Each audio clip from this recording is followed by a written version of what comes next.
Hello and welcome to Making Sense of Your Money. This is our fourth episode, and today we are going to be expanding a little bit more on the topic of required minimum distributions. So Jeff went over some of those basics in the last Retirement Red Zone.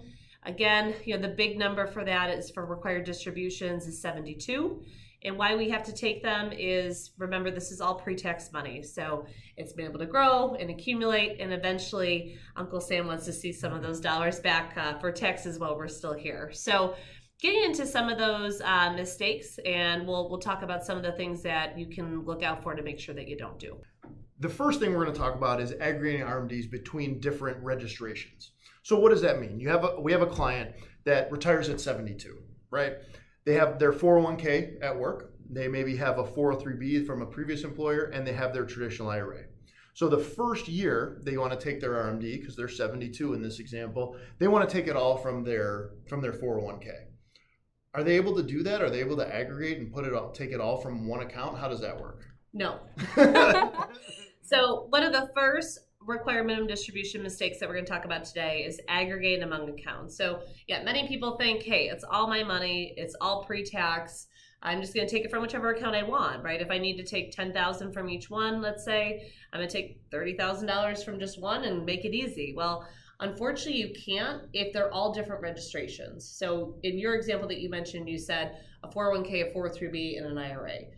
You got to take one from each of those three registrations. Now, in the event that that individual had 3 IRAs, those are all the same registration. They're all an IRA. So in that example, he could take that $30,000 from one. So if they've got different names, each name has to have its own distribution. However, if they're all the same name, you can pick and choose which one that you wanted to take from. And a lot of times we do that. For those of you that have worked with us, we have a bucket approach when it comes to retirement income.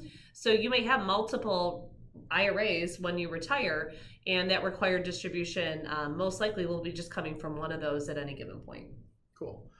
So what happens, can you aggregate between spouses? So we'll use Jen and myself as an example. We get to age 72, we both have IRAs, and we say, you know what, mine is smaller, and we just want to spend that one down first. So can we take whatever Jen's RMD would be plus mine and take it out of just my account? No. You guys probably all see where this is going, right? So no, you can't aggregate among spouses, which seems kind of silly because most people are married filing jointly. So for tax purposes and things like that, it really doesn't make a difference. But what does make a difference is you and Jen might be different ages. So each of you have your own individual accounts, which are registered to your name. So each of you have your own ticker for how much has to come out of each account each year. And even if you were the same age, the IRS doesn't care.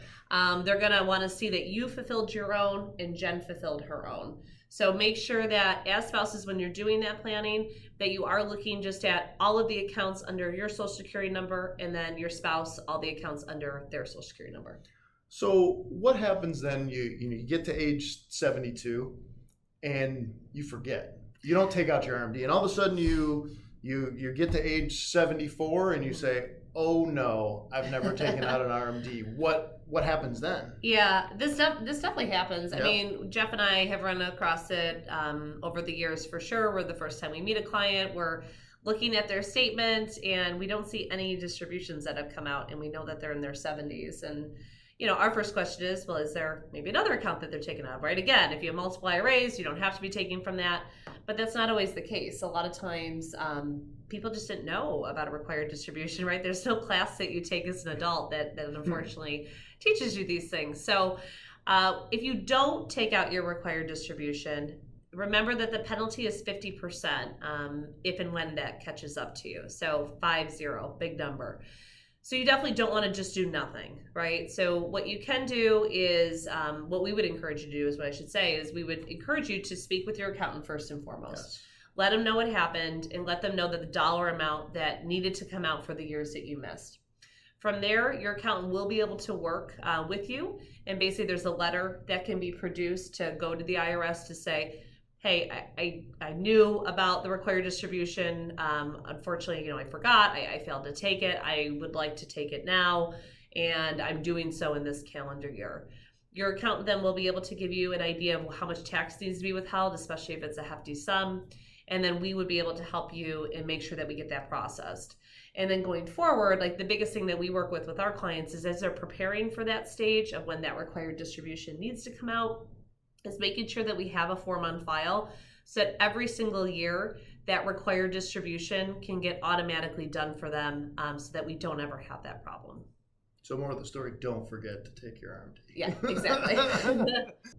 So as you can see, there's RMDs can be pretty complicated in what you can and what you can't do. So please make sure you're double checking with your financial professional, with your accountant, making sure that everybody's on the same page for those. So please, subscribe to our channel, like this video, and as always, Go Bills!